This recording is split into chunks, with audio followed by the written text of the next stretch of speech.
Friends, ఎలా ఉన్నారు? అందరు బాగున్నారా? 14 డిగ్రీస్ ఉంది కదా బయట. నాకేం చాలా ఏదన్నా కాన్ఫిడెన్స్ తోటి ఇది వేసుకుని బయటకు వెళ్ళిపోయినా, ఓవర్ కోట్ లేకుండా. ఆఫీస్ నుంచి వచ్చేటప్పుడు ధూళి తీరిపోయింది. ఒక 1 వీక్ బ్యాక్ 14 డిగ్రీస్ అండ్ ఇప్పుడు 14 డిగ్రీస్ సేమ్గా లేదనమాట. అందుకే హీటర్ వేసుకొని ఇంక హీటర్ పక్కన కూర్చున్నాను నేను. సో ఇవాళ నేను మీకు ఒక ఇంపార్టెంట్ 4 పాయింట్స్ చెప్దామని అనుకుంటున్నా. కార్పొరేట్ వరల్డ్లో వర్క్ చేసే వాళ్ళందరికీ ఈ వేలో ఒక అమ్మాయి చనిపోయిన విషయం అందరికీ తెలిసిందే కదా. I feel so sorry for her. కాకపోతే మనం అమ్మాయి సంగతి మర్చిపోయి ఆబ్వియస్లీ ర్యాట్ రేస్లో పడి మళ్ళీ పరిగెడుతున్నాము. And it already become news in the past అనమాట. సో నేనేమంటానంటే ఒక 4 పాయింట్స్ చెప్తాను మీకు ఇవాళ. అవి మీ లైఫ్లో ఎలా ఉన్నాయో ఒకసారి ఎవాల్యుయేట్ చేసుకోవాల్సిన అవసరం ఎంతైనా ఉందని నాకు అనిపిస్తుంది. ఇలాంటివి జరిగినప్పుడైనా ఒకసారి we have to self reflect hour cells అనిపిస్తుంది నాకు. సో ఫస్ట్ పాయింట్ ఏంటి అని అంటే, మీ ఆఫీస్లో వర్క్ కల్చర్ ఎలా ఉందో చూడండి ఒకసారి. వర్క్ కల్చర్ అరే టాక్సిక్ అనిపిస్తుంది, మా మేనేజర్ పోంగానే సతాయిస్తుంది, మైక్రో మేనేజ్ చేస్తారు, చిన్న చిన్న వాటికే స్క్రూటినైజ్ చేస్తారు ఎక్కువ, అసలు అన్బ్రీతబుల్గా అనిపిస్తుంది అని చెప్పేసి మీకు అనిపిస్తే, ఈ సిచ్యువేషన్తో ఏమంటారు రిలేట్ అయితే కనుక ఇంటికి వచ్చిన తర్వాత మీ మీద మీరు ఫోకస్ చేసుకొని కంటిన్యూస్గా అప్స్కిల్ చేసుకొని ఇంకో జాబ్ వెతుక్కోవడానికి ట్రై చేయండి. జాబ్ చేస్తున్న కొద్దీ ఒక సైకిల్లో పడిపోతాం మనం. ఏంటనంటే ఆ ప్రాసెస్ ఒక్కటే అర్థమైపోతుంది, వెళ్ళి మళ్ళీ రేపు అదే చేస్తే సరిపోతుంది కదా, ఏముందులే ఈ జాబ్ బాగానే ఉంది అని అనిపిస్తుంది. లాంగ్ టర్మ్లో మీ మెంటల్ హెల్త్ మీద, మీ ఫిజికల్ హెల్త్ మీద అండ్ మీ చుట్టుపక్కల ఉన్న మనుషుల మీద, రిలేషన్షిప్స్ మీద కూడా ఎఫెక్ట్ పడుతుంది. మీకు తెలియని విషయం కాదు. రెండో విషయం ఏంటి అంటే, మీరు ఇలాంటి టాక్సిక్ వర్క్ కల్చర్ని అపోజ్ చేస్తున్నప్పుడు అవతల వాళ్ళు మిమ్మల్ని మీ టీంలో మెంబర్ లాగా తీసుకోరనమాట. ఎందుకంటే వాళ్ళకి ఏమైనా డేంజర్ అనిపిస్తుంది, లేకపోతే అరే ఈమెను సపోర్ట్ చేస్తే నాకు కూడా అదే ఇష్యూ అవుతుందేమో అని అనిపిస్తుంది అనమాట. సో ముందుకు రారు వాళ్ళు మీకు సపోర్ట్ చేయడానికి when you voice out these situations. అలాంటప్పుడు ఏమవుతుందంటే ఇంకా స్ట్రెస్ ఎక్కువ అయిపోయి అరే నేను ఒక్కదాన్నే ఉన్నాను కదా అన్న ఒక ఫీలింగ్ వచ్చేస్తుంది. సో ఇలాంటివన్నీ నీట్గా డీల్ చేయడానికి ఉన్న రీసోర్సెస్ని వాడుకోండి. సో లైన్ మేనేజర్తో ప్రాబ్లం అయితే పోయి లైన్ మేనేజర్కి ఏమంటారు కంప్లైంట్ చేయకుండా మీ లీడర్షిప్కి కంప్లైంట్ చేయడానికి ట్రై చేయండి. అండ్ హెచ్ఆర్ని వీలైనంత త్వరగా ఇన్వాల్వ్ చేయడానికి ట్రై చేస్తే చాలా బెటర్. అండ్ మూడో విషయం ఏంటి అని అంటే, లెర్నింగ్ టు సే నో. మీకు 10 టాస్క్స్ ఆల్రెడీ మీ ప్లేట్లలో ఉంటాయి అండ్ ఇంకో 2 ఇస్తే నేను ఎఫిషియెంట్గా వర్క్ చేస్తున్నాను అనుకోవడం అన్నంత మూర్ఖత్వం ఇంకొకటి ఉండదు.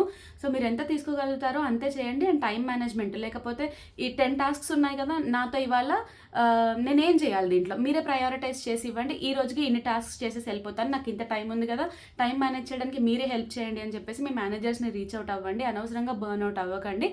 And as somebody who already worked in those environment నేనేం చెప్తాను అని అంటే, the more you take it, the more you do it, వాళ్ళు ఇంకా ఎక్కువ ఇవ్వడానికి ట్రై చేస్తారు. So please make sure that you are setting the boundaries for yourself. లేదు నాకు ఇబ్బంది అనిపిస్తుంది, నేను ఇలా చేయలేను అని అనుకున్నప్పుడు మీరు ఇంకో జాబ్ చూసుకొని మంచిగా వెంటనే మారిపోవడానికి ట్రై చేయండి. అండ్ 4వ పాయింట్ ఏంటి అని అంటే, వర్కింగ్ లాంగ్ అవర్స్. మన ఇండియాలో చెత్త కల్చర్ ఏంటి అని అంటే, నేను ఎంత ఎక్కువ పని చేస్తే, నేను ఎన్ని అవర్స్ ఎక్కువ పని చేస్తే నేను అంత ఎఫిషియెంట్ అనుకుంటారనమాట. అది ఎంత తప్పు.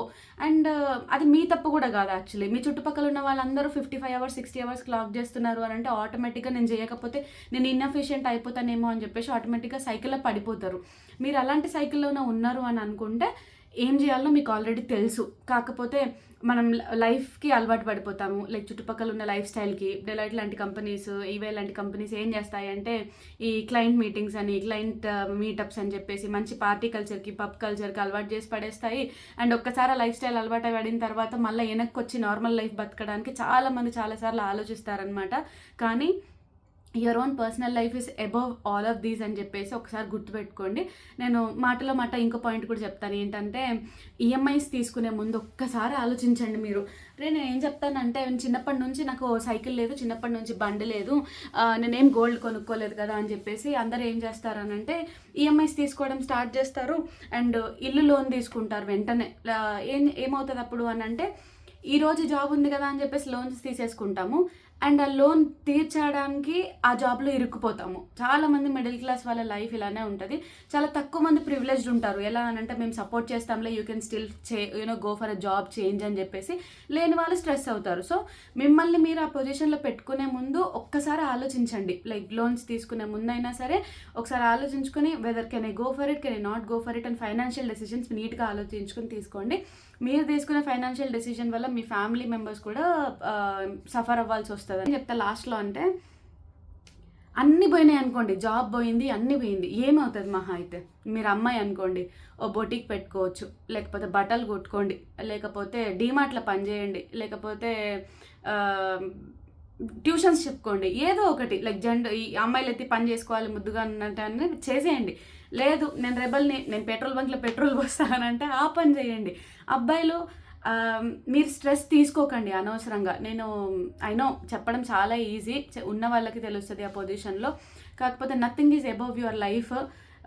ఊరు వెళ్ళిపోవచ్చు, ఊర్లో చిన్న షాప్ పెట్టుకోవచ్చు అండ్ టెన్షన్ పడకుండా బతకొచ్చు. Nothing is above your life. ఆలోచించి చూడండి ఒకసారి.